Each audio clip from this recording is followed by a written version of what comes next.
So, the Miami, Florida bridge failure was a disaster that occurred in March 15th, 2018. This disaster resulted in the death of 8 individuals and fatally injured 8 others. The bridge was being built by Florida International University, FIU, with Fig Bridge Group as the contractors and MCM Construction as the designers.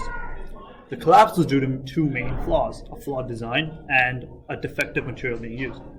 Now, the university wanted to incorporate a cable bridge aesthetic. But instead of using cables, steel pipes were used, and the truss system was then configured onto the path of these metal pipes. This configuration created an irregular shape for the truss system, creating different sizes, spaces, and angles between the diagonal pipes. This unorthodox design made it difficult to detect faults with the truss and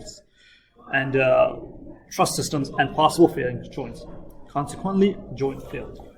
Experts say this could have been avoided, and another key factor to this disaster was the material. The concrete mix specifically had components of titanium dioxide incorporated into it for the sole reason that it would shorten the cleanup time.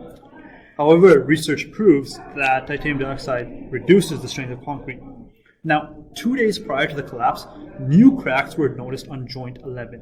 And though cracks are normal, new cracks should always be inspected. This is especially important because the mix had an unpredictable material incorporated, that being which the titanium dioxide.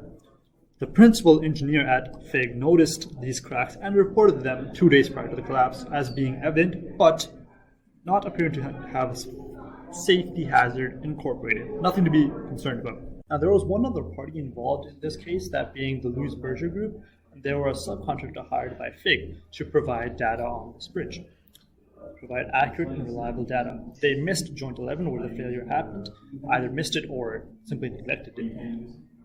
And they owed a duty of care to FIG to provide accurate, reliable data. That duty of care was breached when they did not provide this reliable data, and as a result, casualties were caused. Similarly, FIG owed a duty of care to the university and public by ensuring a safe bridge was built. They should have reviewed the data they received from LB, which they did not, or they did, they also missed it or neglected it, due to which casualties were caused. Because there are multiple defendants here, there are concurrent tortfeasors. This is a very similar case to that of Donahue versus Stevenson, where the manufacturer was responsible for ensuring the ginger beer was defect. The plaintiff here being university. From an ethical standpoint, there are 3 main issues here. 72.2b, 72.2c, and 72.2e were all breached in this case. B and E refer to working diligent in holding safety paramount. Work was not done diligently, as evident by the incompetence and negligence by both the contractor and the subcontractor, and public safety was not held paramount due to the actual collapse occurring.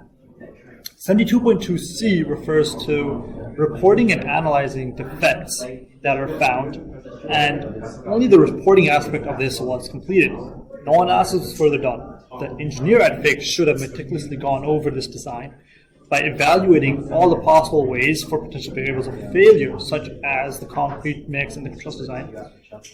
This would lengthen the duration of this project. However, it would also give more time to fully plan this extensive analysis. Only when the design is satisfactory and in the safety compartment can the construction actually begin. The extensive planning might have led to a redesigning of the actual structure, but that would have avoided this disaster. Now, at the moment, the investigation is still ongoing with the aim of obtaining additional information. And so, in conclusion, this collapse could have been easily avoided if the ethical and law aspects of engineering were taken a little more seriously. The ethical and law components provide useful tools when analyzing overall quality of work, and ensuring public safety is paramount. Thank you.